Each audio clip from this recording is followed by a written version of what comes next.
Here's how I'll teach my son about loyalty.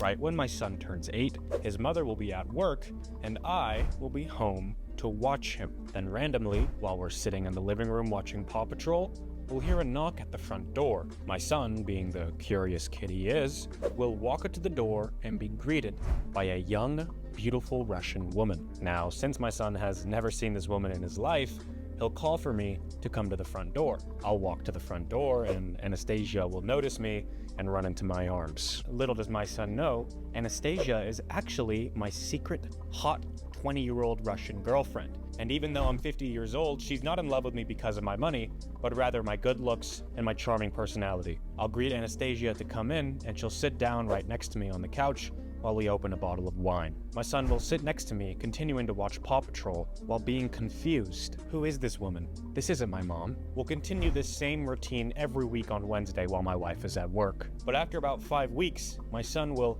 accidentally bring up Anastasia to his mother. My wife will freak out. She'll start to notice different colored hair on the couch and in our bedroom. She'll install a Ring camera for extra security. But the icing on top of all of it is she'll hire a private investigator to follow me to a cafe where I will meet Anastasia for a casual lunch.